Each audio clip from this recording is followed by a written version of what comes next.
일본 천황가의 전신인 비류백제는 무려 400년을 존속한 또 하나의 고대 국가였다. 건국 초부터 백가가 바다를 건너왔다 하여 국호를 백제라 했다. 백제는 어떤 선박으로 동아시아 해상을 주도할 수 있었을까?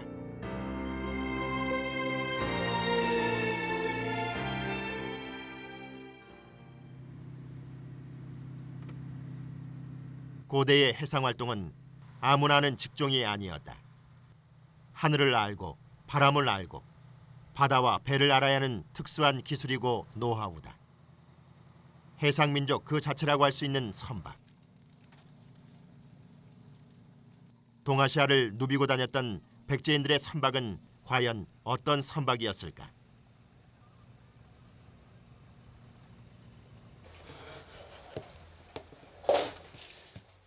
고대 선박 연구가 이원식 박사는 백제선을 복원한 사람이다.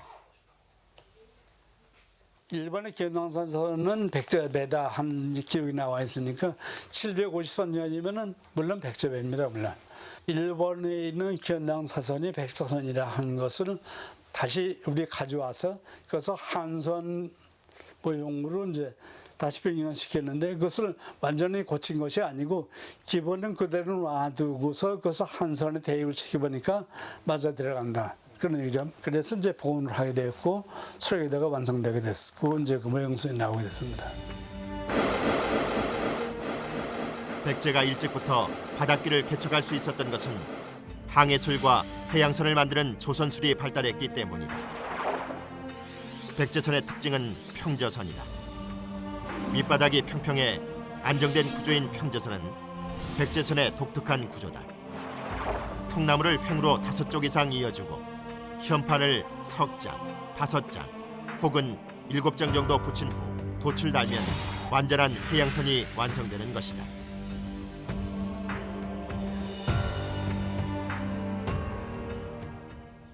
백제선이 노와 키와 돛을 모두 구비한 범선이었다면 당시 나침반과 같은 방위관측기를 사용했을 가능성도 배제할 수 없을 것이다. 신라 시대는 이제 묘지를 보고 12지로 다 모서리를 다 해놨는데 백제도 마찬가지죠. 고구려도 마찬가지고. 그래서 그때 삼국시대부터 만들었다는 거지. 만들어서 사용했다는 것이 거기서 볼 수가 있어요. 11세기 중국이 자랑하는 발명품 중 하나인 나침반.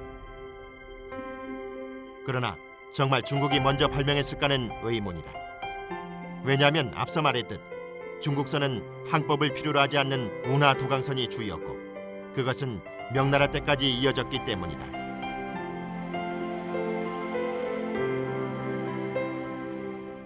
고구려를 멸망시킨 직후에 당나라가 신라에 그 자석을 요구하고 있습니다. 그때 신라가 이제 자석 2상자를 당나라에 이제 보내고 있어요. 당나라 사람들이 신라에 자석을 요구했다고 하는 것은 신라인들의 어떤 나침반 기술이라든지 이런 것이 상당히 그 좀 발달해 있었다는 것을 말해주고 있는 것이죠. 마찬가지로 백제의 경우도 기록에는 없지만 동남아시아 지역하고 교류한 그런 근거들이 많이 보이고 있다는 것이죠. 백제처럼 그 넓은 어떤 항해 루트를 가지고 있는다든지 대항해 원정 항해를 한다든지 이런 것은 나침판이 전제되지 않고서는 도저히 그 가능하지 않다. 이렇게 이제 봐야만 될 것 같습니다. 일본은 7세기부터 백제선을 만들어 견당 사선으로 사용했다. 당시 히로시마 앞기에는 견당 사선을 만들던 장인 집단과 조선소가 있었는데 백제서 건너온 장인들이 직접 견당 사선을 제작했다. 그 후 8세기에도 견당 사선 제작은 주로 악기에서 이루어졌다. 백제선을 견당 사선으로 했다는 것은 그만큼 백제선이 튼튼하고 우수했다는 것을 의미한다. 大体遣唐使が始まったのが聖徳太子、遣唐使が終わったのがいわゆる菅原道真、菅原道真が終わって200年経って鎌倉時代にですよ、やっと絵師が描いてその絵を描いたのが吉備真備入東英図って中国に行った時のやつを遣唐使が終わってから200年後の英史が書いたんですよ。 일본의 견당사선은 9세기 중엽까지 당나라를 오갔다. 백제는 멸망했어도 백제 기술은 200년 넘게 이어진 셈이다. 百済の人が百済という国が滅んでですね、王族をはじめすごい1万人以上の人がですね日本に渡来してきてると。そしてまたそこの後に近江に行ったところに住まわしてたもんで、そこにいわゆる臣下ですね、天皇の下に仕える臣下の本当に7割8割のですねたくさんの百済人を抱えてですね、近江朝いわゆるイコール百済朝じゃないかと言われるぐらいのいわゆる渡来人がですね活躍をされてたというふうに私は思っております。 패망 후 일본으로 이어진 백제는 동아시아 바다를 꿈꿨던 해상 강국이었다.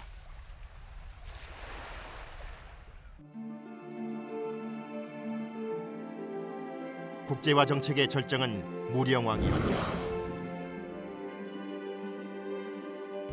중국의 남제와 양의 제후묘를 그대로 재현한 무령왕릉. 거기에는 당시 무령왕의 명을 받고 중국을 내왕했던 백제 사신의 모습이 그려져 있다. 백제 사신은 매우 친근하면서도 준수한 용물을 가진 인물로 묘사돼 있다. 이 백제는 그 33번 중에서 두 번째인가 세 번째 백제 왕 얼굴이 나와요. 이 사서 그림은 굉장히 앞에 나오는 그림이에요. 그리고 백제 다음에 외국 사신이라고 나온다. 외국 사신은 왜 외국 사신이 나오느냐? 외국이 커서 나오는 거 아니에요. 백제의 부영국이 되기 때문에 이제 이 큰 나라는 늘 어디 갈 적에는 자기 그 밑에 있는 조그만 나라들을 같이 데리고 댕겨요. 마한 시대 때는 12개 나라를 데리고 댕겼다고 그러는데 고구려나 신라는 더 후에 그림에 있는데 없어졌다고 그래요. 그래서 그 양지공도에서는 그림 볼 수가 없지만 훨씬 아래에 나온다고. 근데 뭐 꼭 반드시 그런 건 아니겠지만도 그 나라의 그 차지하는 그 그림에서 차지하는 게 그 나라가 그 지금 그 번국 양나라에다 주는 그 인상하고 굉장히 관계가 있어요.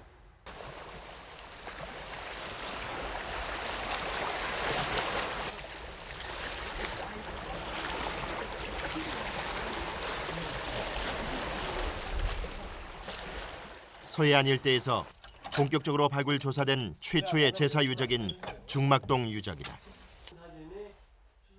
백제 어민들도 이곳에서 무사와 안녕을 기원하고 출항을 했을 것이다. 수성 할머니의 서해 바다를 다 지키고 어민들을 다 지키고 물 위에 걸어다니면서 그냥만이 다 이제 어민들을 도와주셨다고 그랬거든요. 옛날에 우리는 그거 몰라요. 우리는 모르는데 옛날 분들이 이제 그런 얘기를 한 게 우리는 알고. 부안 중막동 유적에서 발견된 다양한 유물들은 4, 5세기 동아시아 무역에 있어서 백제가 가졌던 위치가 어느 정도였는지를 여실히 보여주는 증거들이다.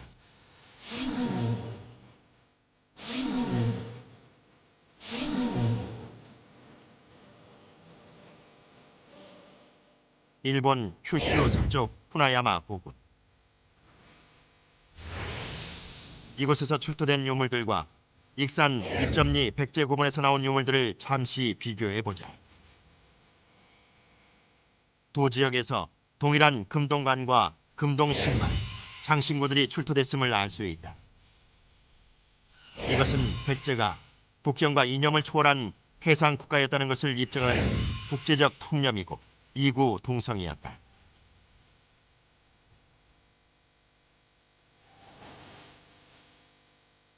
동아시아 해역은 물론 멀리 동남아시아로 진출한 세계사적 해양 민족.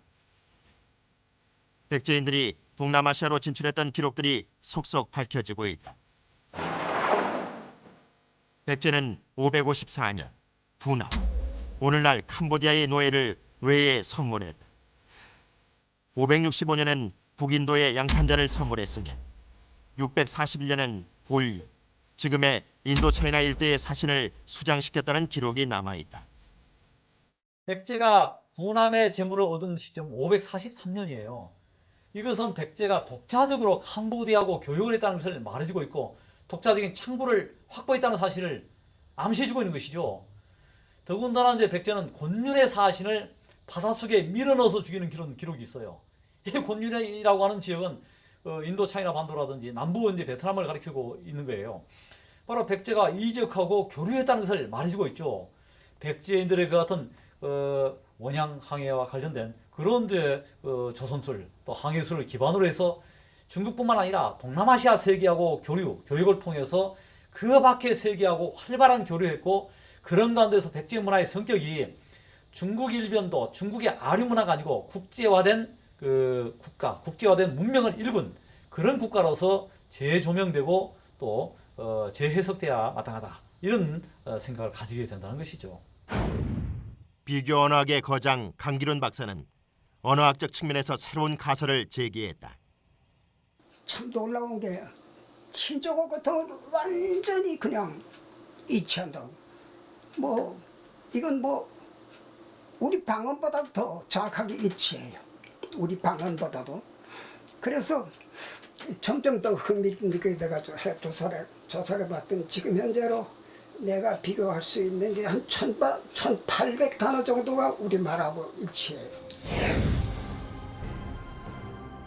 먼저 우리말과 인도 타밀족 그리고 드라비다족의 언어를 비교해보자. 그 발음과 뜻이 놀랍게도 일치하고 있다.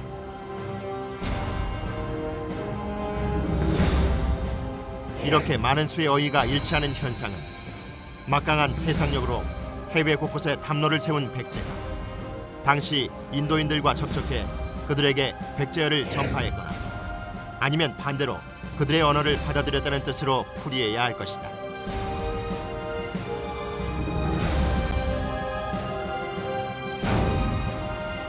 이는 백제의 혈통이 이어진 일본 천황가의 언어에도 똑같이 적용되고 있다.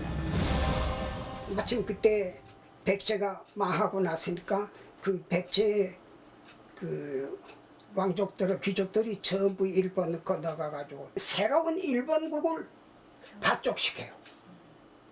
그러니까 백제 의자왕이 일본국을 발족시켜가지고 그게 지금까지 이어 내려오니까 그게 바로 후백제가 다름없는 거죠. 실제 우리 입장에서 보면.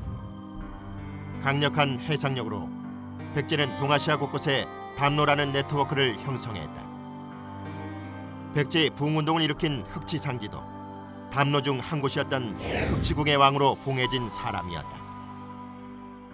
지국에 백제 사람들이 나가 있었다는 얘기는 어서 저 중국의 그 당나라 때 그 이후에도 충분히 알려져 있어요. 그래서 당서를 보면은 당서에 흑지상지가 당서에도 백제 서부인이고 우리 삼국사기에도 백제 서부인이고 이 저 최근에 나온 흑지상지의 사전 장수전에도 백제 서부인, 백제 서부 지역, 백제 서부 지역에 지금 여소군인이 진평군이 들어간다는 것은 그저 부정할 수 없는 사실이고 몇백 년 동안을 중국 사람들이 다 저 불러왔던 건데 기록상으로 나온다는 게 지금 중국에서 나오는 그 지도에 여기 그 백제향 지역을 그 백제허라는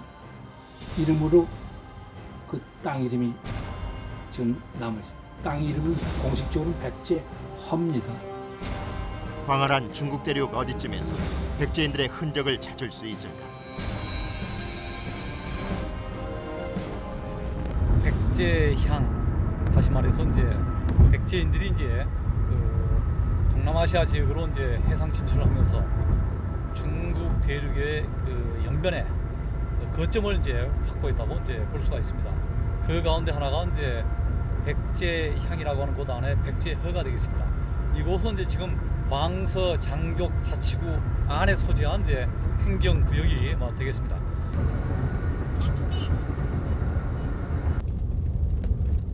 계림에서부터 차로 9시간을 달려 드디어 백제허에 도착했다. 여기 보이죠? 남쪽 옥령구 백제향이라고. 사방을 동쪽으로는 어디고, 동쪽으로는 옥령구 이제 나루진, 그리고 그 남쪽이 이제 옥령구 백제향.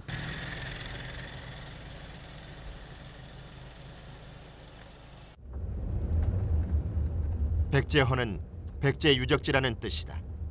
마을로 진입하자 여기저기 백제라는 지명이 반갑게 눈에 들어온다. 아, 백제 파트서 왔었네.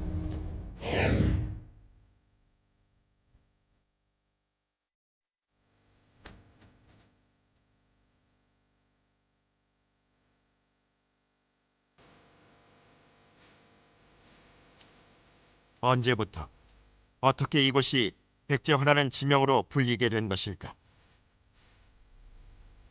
고대 백제인들의 흔적을 하나라도 더 찾기 위해 이두학 교수의 발길이 분주하다.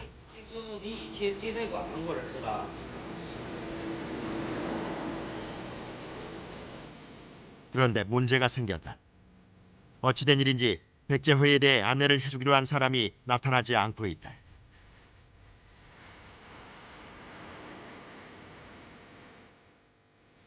안 나온다는데요?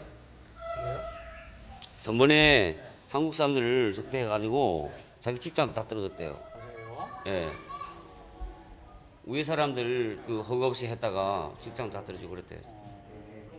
원래 원장 된 게 원장 자리에서 떨어졌잖아. 이제 뭐 그런 얘기 나오면 중국에서 그 민감해 하거든요. 그런 게.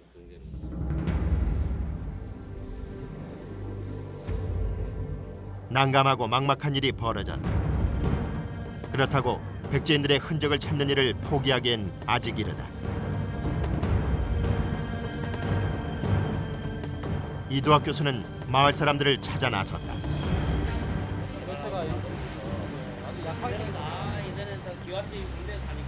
아, 그리고 이걸 이 현지에서 뭐 어떻게 읽느냐고 해요. 这个你们这里原来叫什么？你用你们话。 박자이. 我们讲的话呢， 박자이. 박제이. 박자이? 예. 박제이? 예. 박자이. 제이. 박제이. 박제이. 예. 아, 예. 지금은 이 말을 왜 안 쓰냐고 그러지. 我们的话就是这样。 아, 지금 本地话，现在还是用这现在也沿用到现在。 지금도 그냥 还是 일이 北京 예. 때마침 백제행 팻말을 단 버스가 지나갔다. 이들에게 백제는 대체 어떤 의미일까?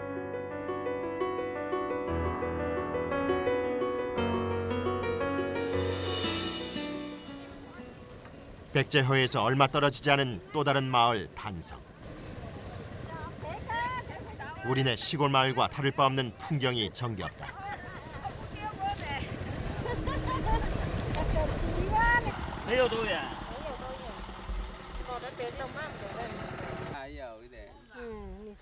어? tôm tỏi sóc cũng哪里有? tôm tỏi sóc thì sẽ 단성이라는 지명으로 봐서 여기 어디쯤 성이 있었을 것이다. 성터의 흔적이 또 다른 단서가 될 수 있다. 그런데 허물어진 성터의 잔해에서 백제의 흔적을 찾기엔 다소 무리가 있어 보인다.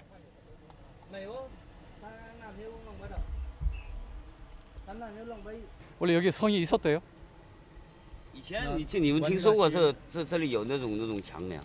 没有，以前有的话是一节一节的小小的，因为我们以前那个整这个坡屯都是围起来的。 옛날에 있었는데 예, 한 토막 이렇게 있었대요. 아까 그 사람은 그 남아 있는 것을 뭐 좀 이야기하는 것 같은데 보니까요. 그러니까 이건 넣고 얘기하는 거죠. 이걸요? 예, 이런 걸 이건 넣고 아니고. 얘기. 여기 원래 여기 조금 이 사람도 그러잖아요. 여기도 조금 있었는데 네. 지금 다 무너지고 없어졌다고 그러죠.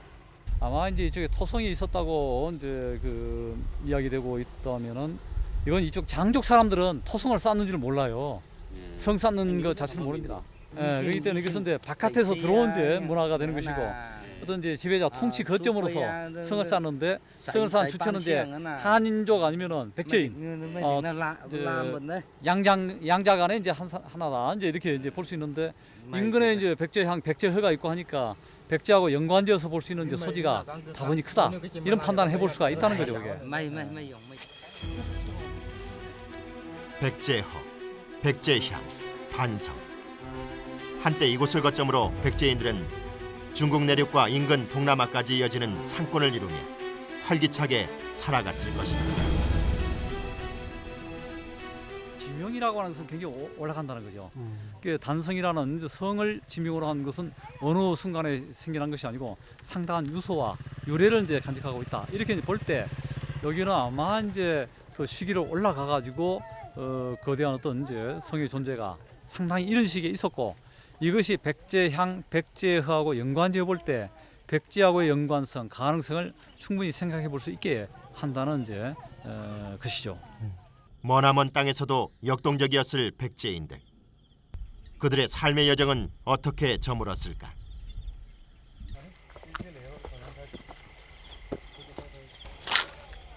다 통나만 염만 지네. 여기 메탈은 여기 있네요. 마을 사람들이 보여주고 싶어하는 것은 우리네 시골집에서도 흔히 볼 수 있었던 맷돌이었다. 옛날부터 조상들이 쓰던 물건이라고 했다.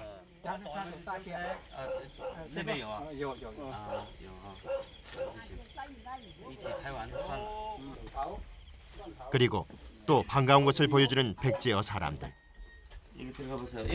이거는 명절 때만 딱 쓰는 거래요. 일방어. 예, 지금 안 쓴대. 명절 때만 쓴대요. 그것은 디딜방아였다. 곡식을 빻을 때 썼던 디딜방아도 그렇고 맷돌도 그렇고 우리네 고향 풍경과 그대로 닮아 있다.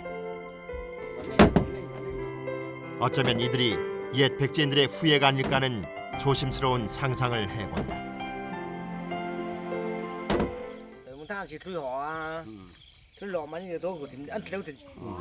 그러니까 이 사람들 그 산동성에서 중국 산동성에서 이쪽으로 넘어왔는데 이게 되게 몇 대를 지내는지 그건 모른대요. 백제 멸망 후 당나라로 압송됐던 백제인들도 산동성을 거쳐갔다. 어쩌면 이들의 뿌리가 중국으로 흩어진 백제인들은 아니었을까.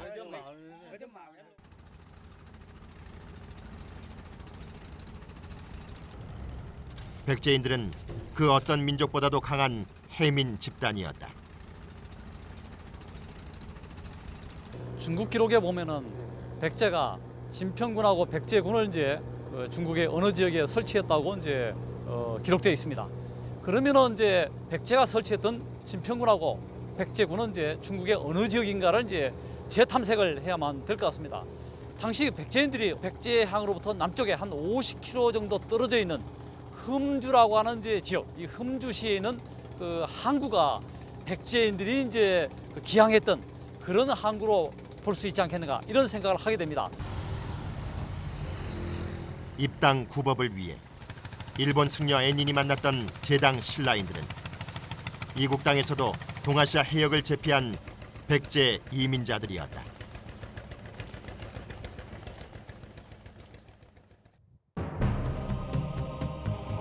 역사는 쉼없이 흐른다. 중국 청나라 걸륭 황제의 특명으로 43명의 대학자가 총 20권으로 만든 대역사서 만주원류고, 민족사학자 신채와 홍희섭은 동북사지와 동북아시아 여러 민족의 역동성을 파악하는 중요한 자료가 되는 만주원류고에서 백제사를 재인식하는 출발점으로 삼아야 한다고 말한다. 변화와 도전을 두려워하지 않았던 백제인들. 그들의 역동적인 해로 역정은 중국 해안 곳곳을 점령해 황해, 동진하해를 아우르는 해상왕국으로 발전해 나간다.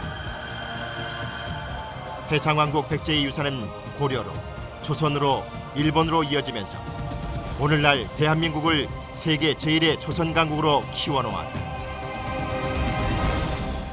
백제는 그래서 사실은 해양활동 활발히 했고 담로제를 통해서 곳곳에 있는 점들을 하나로 네트워크화시켰다는 겁니다. 백제인들은 그 당시 때 제당 신라인이 돼서 중국 지역에도 살고 있었고요. 일본 열도 지역에도 살고 있었습니다. 21세기 우리 한민족은 현재 중국 지역에 조선족도 있고요. 그다음에 러시아 지역에는 까레이스키도 있고 제일동포도 있고 제미동포도 있고 유럽에도 살고 있습니다. 당시 백자가 추구했던 이런 방식을 그대로 활용하거나 모델을 삼는다면 첫 번째, 전략적으로 매우 가치가 높다는 것이고요. 실패 확률이 적다는 것이고, 또 한 가지는 바로 우리가 오랫동안 잃어버렸고 잊어버렸던 우리 민족의 정체성을 확인하는 것이기도 되죠. 그런 의미에서 백제 해양 활동이라는 것은 지금 우리에게 아주 절대적으로 필요하다고 생각합니다. 백제는 대한민국 해운의 길을 열었고 한중일 삼국의 고대 해운을 뒷받침한 바다의 버팀목이었다. 이제 험난한 왕조사의 그늘에 가려져 온 바다의 역사, 해상왕국의 역사를 되찾아야 한다.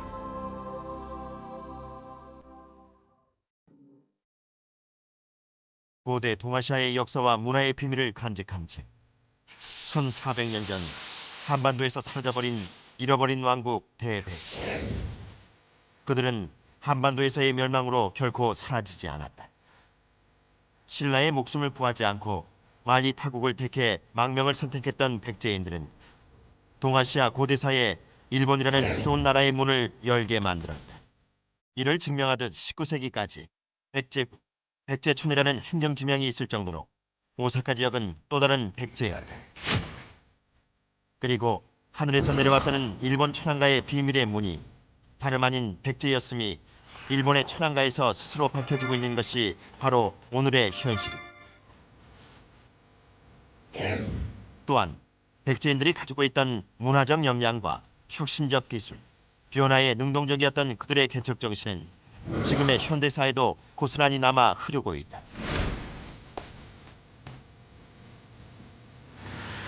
이 땅에 최초로 불교를 들여온 것에서 보듯 변화에 능동적이었던 백제.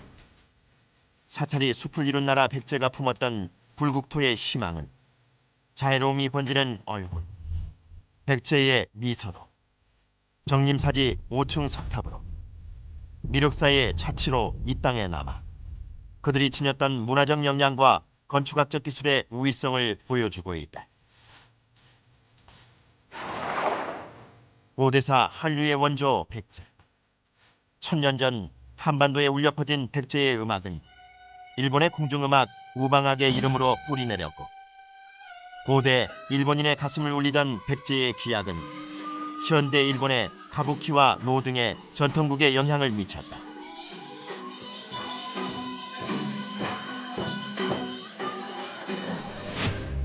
(21세기) 한류의 미래가 밝다는 믿음은 한민족에게 이미 뿌리 깊은 한류 백제의 역사가 있기 때문이다. 중국, 일본, 동남아시아까지 문화 교류와 함께 외교적 영향력을 미칠 수 있었던 백제의 저력 뒤에는 과학과 기술을 겸비한 화려한 고대 하이테크 기술이 있었다. 이미 1500여 년 전 일본 열도에 건너갔던 백제의 명검 칠지도에서, 금동 대향로의 화려한 자태에서 우리는 백제가 간직하고 있던 하이테크 기술의 절정을 엿볼 수 있다. 이러한 고대 제철 제강 기술은 700년 백제의 역사와 문화 발전의 원동력이었고, 백제의 하이테크 기술은 1400년 시간의 강을 따라 오늘날 명실공히 세계 최고의 반도체와 조선술, 자동차 강국인 일본을 탄생시켰다. 일본을 초인류 국가로 성장하게 한 그 기술력의 근간이 바로 백제였다. 그리고 이러한 하이테크 기술은 대한민국에서도 화려하게 꽃을 피웠다. 이는 곧 그 저력 속에 백제인들의 DNA가 살아 숨쉬고 있다는 증거이고, 이러한 백제인의 품과 정신이 살아있는 한 대백제의 역사는 영원할 것이다.